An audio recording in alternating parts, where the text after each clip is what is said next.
London did not forgive. It observed, it whispered, and when the moment was right, it destroyed. The year was 1871, and Victorian London moved under gaslight and discipline.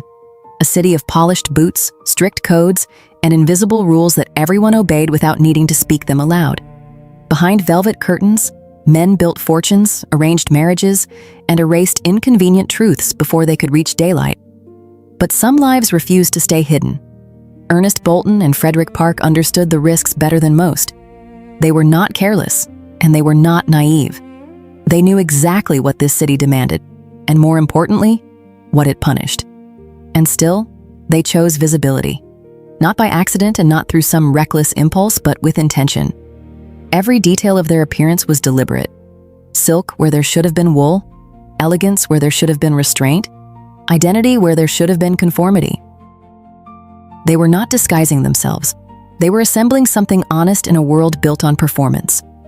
To Victorian London, that honesty felt like defiance. The theater that evening was full, warm with conversation and expectation.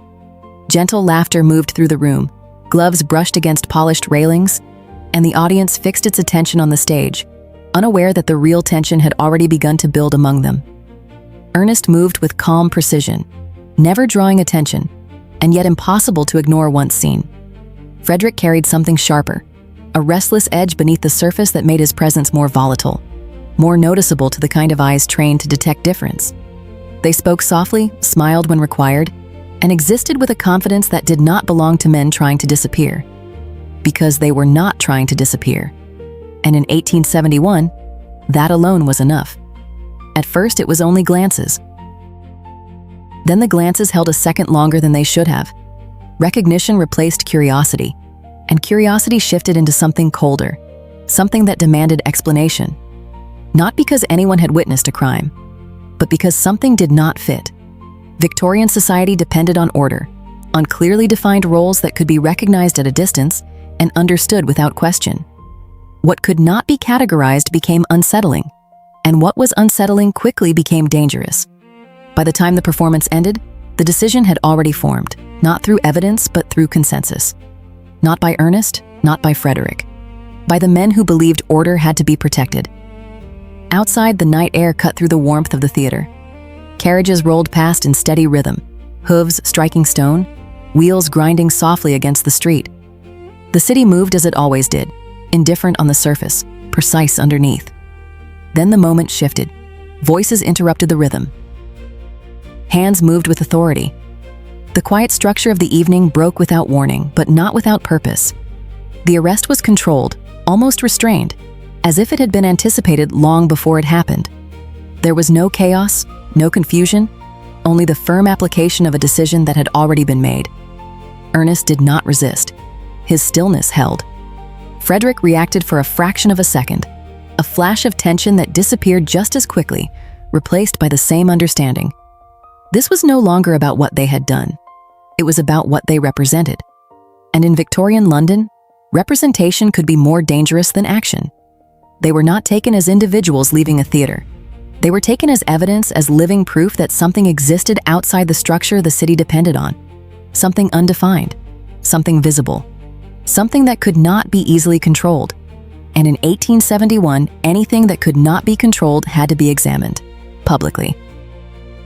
Thoroughly, without restraint, because morality in that world was not a private matter. It was a system, reinforced through law, medicine, and public opinion. And once that system was activated, it moved with a force that did not allow interruption. Not for dignity, not for nuance, not for truth. That night, 2 men were arrested in the cold London air, their names still unknown to most of the city. But what followed would not remain small. It would not remain contained. Because the moment they were seen, truly seen, they became something else entirely. Not just men. A question. And Victorian London did not tolerate questions for long. The charge did not need to be precise. It only needed to open the door. Unnatural behavior. In 1871, those 2 words carried weight far beyond their simplicity. They were flexible, expandable, capable of absorbing suspicion and turning it into something that looked like structure. A definition without boundaries is not a weakness. In the hands of a Victorian court, it is controlled. Because once something is labeled unnatural, it no longer needs to be understood. It only needs to be exposed. Ernest Boulton and Frederick Park were no longer men taken from a theater under suspicion. They had already begun to change in the eyes of the system. They were becoming subjects, objects to be examined, examples to be arranged into a narrative that made sense to the society watching them. And that transformation began immediately. Their rooms were searched with quiet efficiency. Drawers opened, letters unfolded, private words lifted out of their original meaning and placed into a new one. Correspondence written in confidence now belonged to the court. Every sentence became a potential implication, every expression of closeness, a suggestion of something more. There is a moment when privacy ends. For them, it ended that night. What had once been personal was now material. What had once been human was now evidence. The courtroom, when proceedings began, did not feel like a place searching for truth. It felt structured, prepared, already leaning in a direction that required confirmation rather than discovery. The audience filled the benches early, drawn by something stronger than curiosity. They wanted clarity. They wanted reassurance that the world still followed rules. And if those rules had been broken, they wanted to see how the system would respond. Witnesses were called, but not in the way one might expect. They did not describe clear actions or undeniable events. They described impressions. The way Ernest spoke, the way Frederick moved, the tone of their voices, the softness of certain gestures, the details that, in another context, would have meant nothing at all. Here they meant everything. Because in Victorian London, behavior itself could be interpreted as evidence, not proven, interpreted. An interpretation, repeated often enough, begins to sound like fact. The prosecution understood this perfectly. They did not rush. They did not need dramatic moments. They built slowly, layering observation over observation, until the absence of concrete proof no longer felt like a gap. It felt like confirmation. That was the shift. Not from innocence to guilt, but from uncertainty to assumption. And once assumption takes hold, it becomes very difficult to remove. Then the doctors entered the process. Men presented as neutral, as scientific, as removed from the emotional weight of the accusations. Their authority came not from law, but from knowledge of the body, and in a century that trusted science as a way to define reality, that authority carried a different kind of power. They were not there to tell a story. They were there to define one. The examinations were conducted under the justification of necessity. That word allowed everything that followed. Boundaries disappeared under its weight. Privacy was no longer relevant. The body itself became a document to be read, measured, interpreted.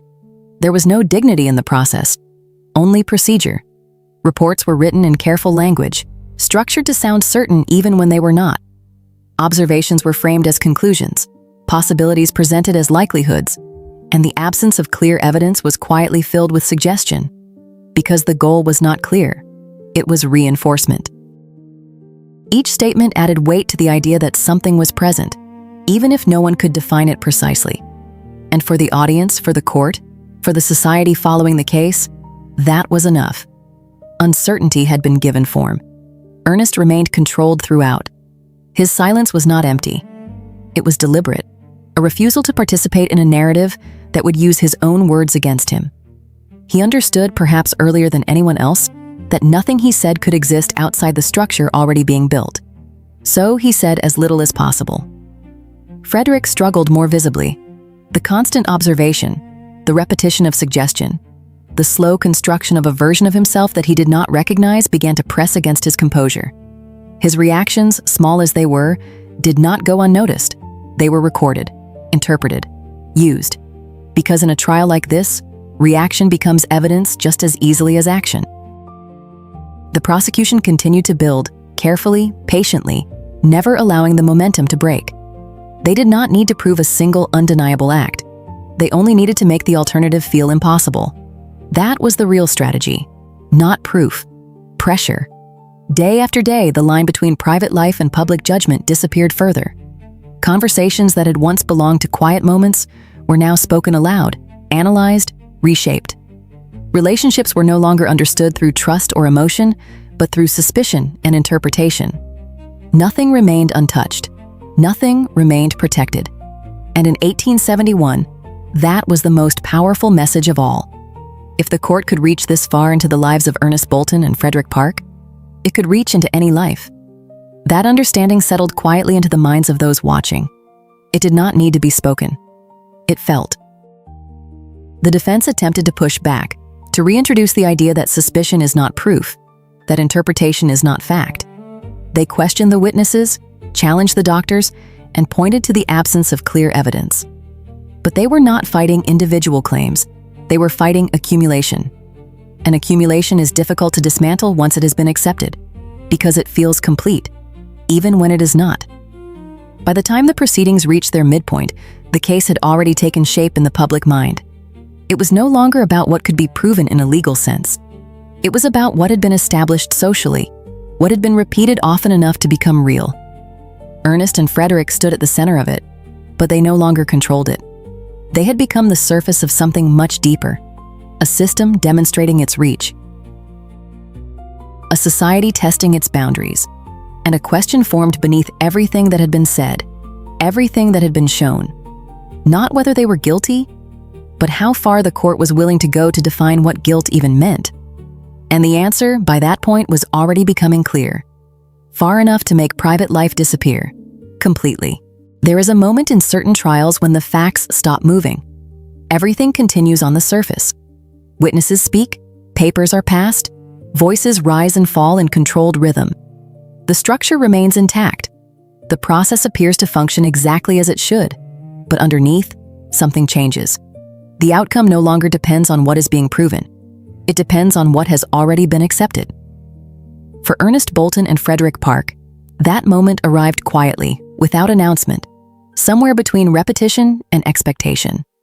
By then, the details of their lives had already been pulled apart, examined and rearranged into something the court could present as coherence.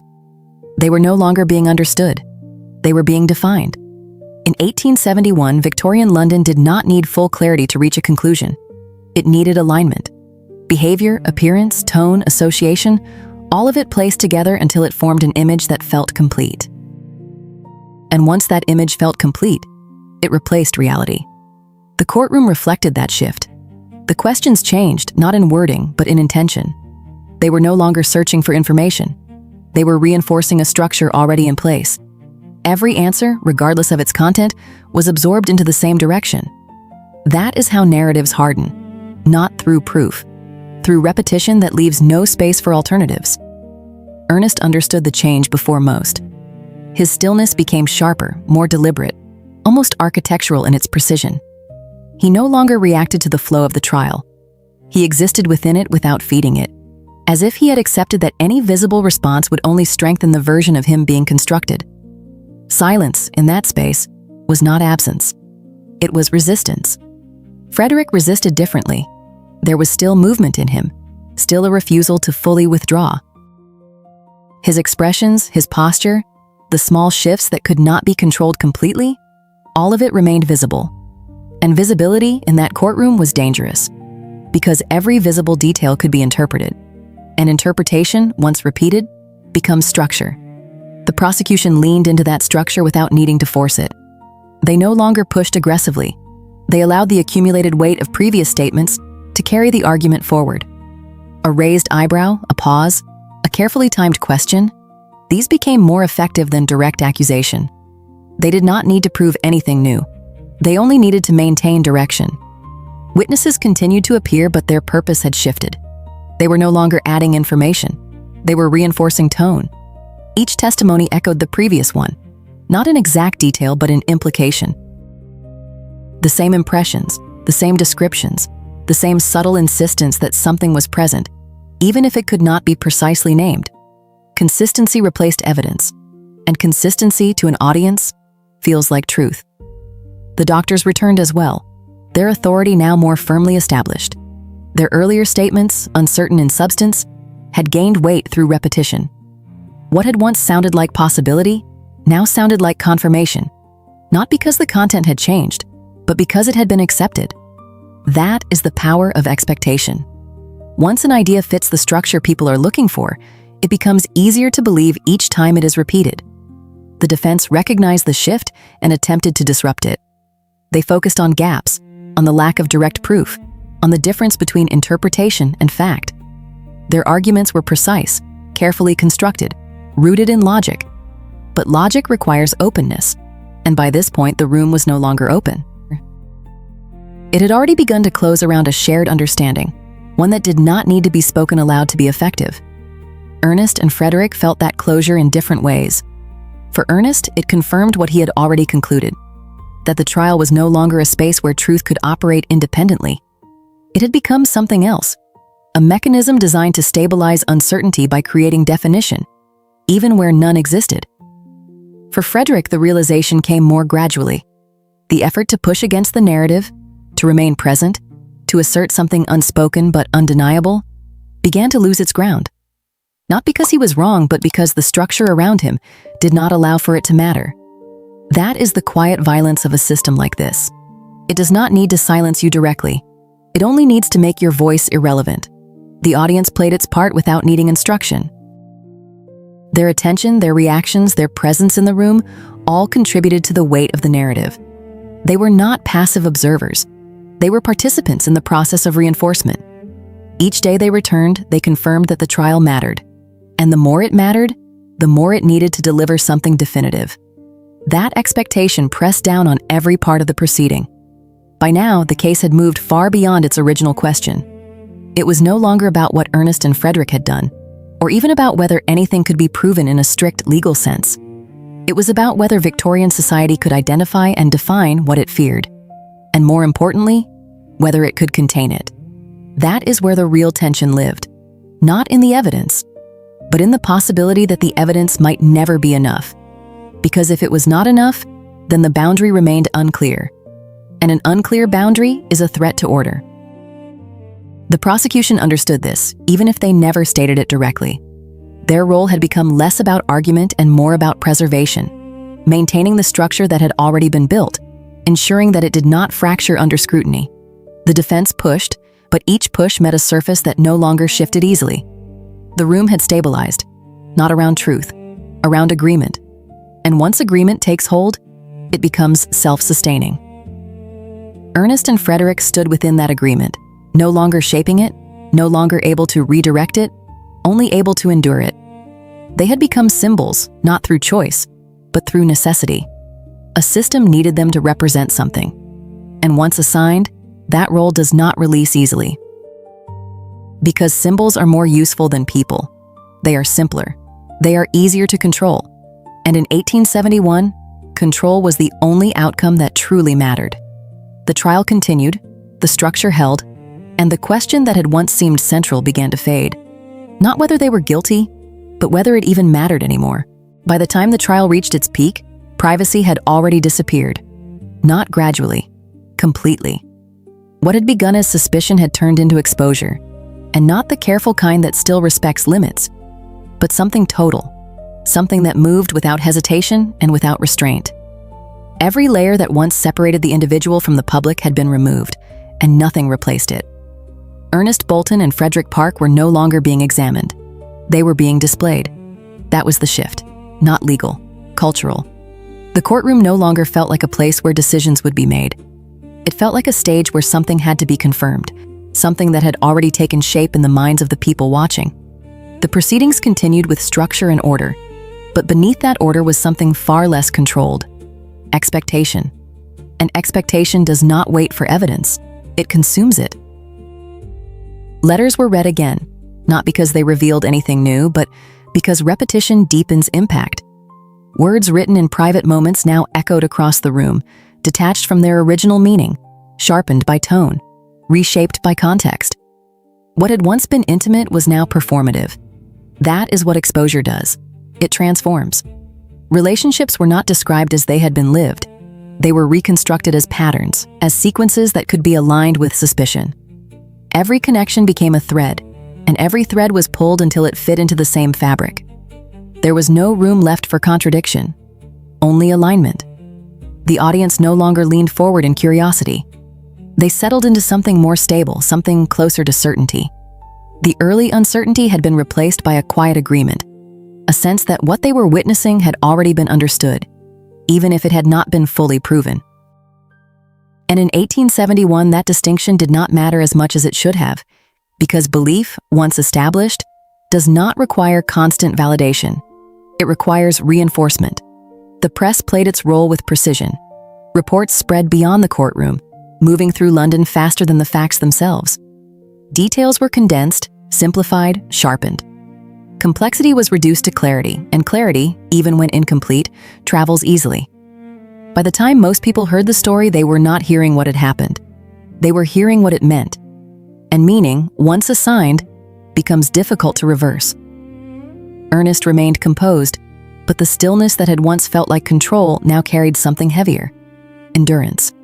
A sustained effort to remain intact while everything around him attempted to define him from the outside.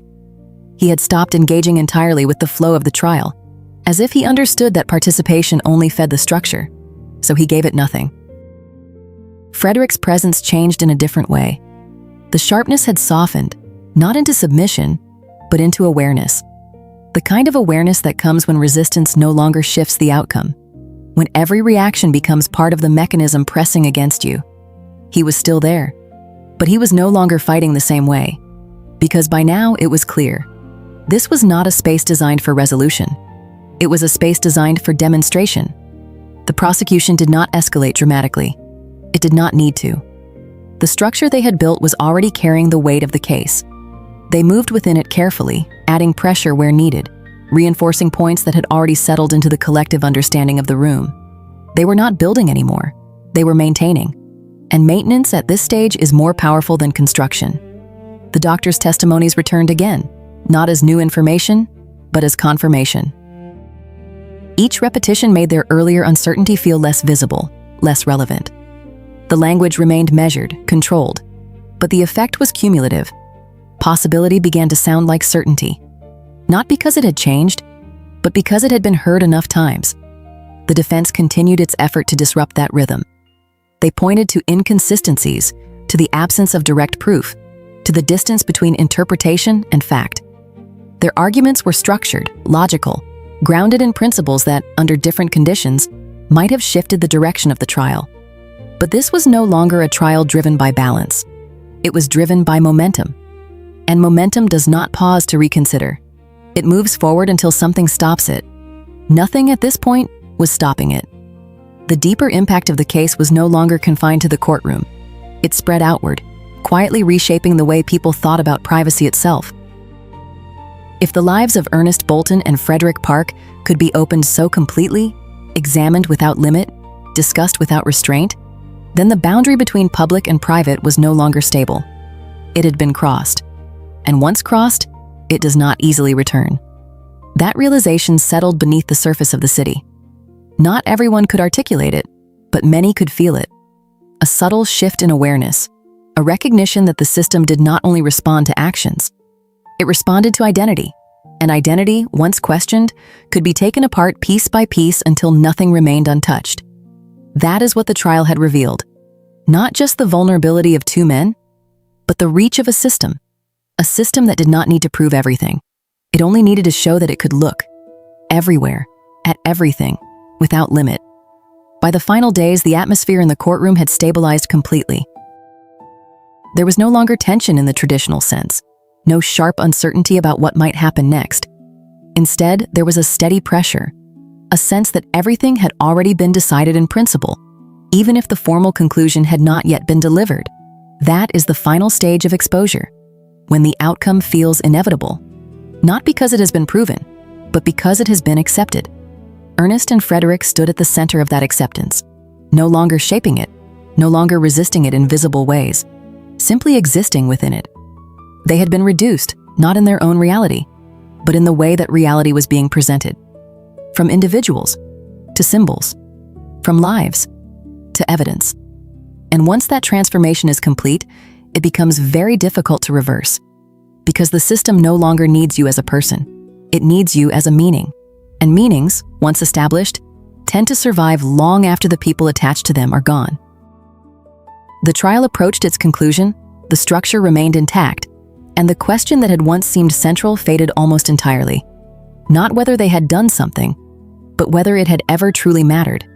Because by then, something far more significant had already been achieved: the complete collapse of privacy, and the quiet acceptance that it could happen again, to anyone, at any time. By the time the verdict approached, the courtroom no longer carried tension in the usual sense. There was no sharp anticipation, no restless uncertainty about what might happen next. Everything that could shift the direction of the case had already taken place. What remained was formality, the final movement of a process that had, in many ways, already delivered its outcome. Not legally, socially. That is where the real decision had been made. The room was full, but the energy was different now, quieter, heavier. Not because the importance had faded, but because it had settled. People were no longer waiting to understand. They believed they already did. In 1871, that belief carried more weight than proof. Ernest Boulton stood with the same controlled stillness that had defined him from the beginning. Nothing in his posture suggested expectation. Nothing in his expression asked for resolution. He had moved beyond that point, beyond the idea that the court alone could determine what this meant. Frederick Park stood beside him, present but altered. Not broken, not diminished, but changed in a way that only prolonged exposure can create. The sharp defiance had transformed into something quieter, something more internal, a recognition that the outcome, whatever it was, could not restore what had already been taken. That is the cost of being turned into a public case. Even before the verdict is spoken, something irreversible has already occurred. The judge's voice entered the room with calm authority, measured and precise, the tone of a system that does not need to raise itself to be heard. The words followed structure as they always do, framed within the language of law, separated from the emotional weight they carry. But language in moments like this is never neutral.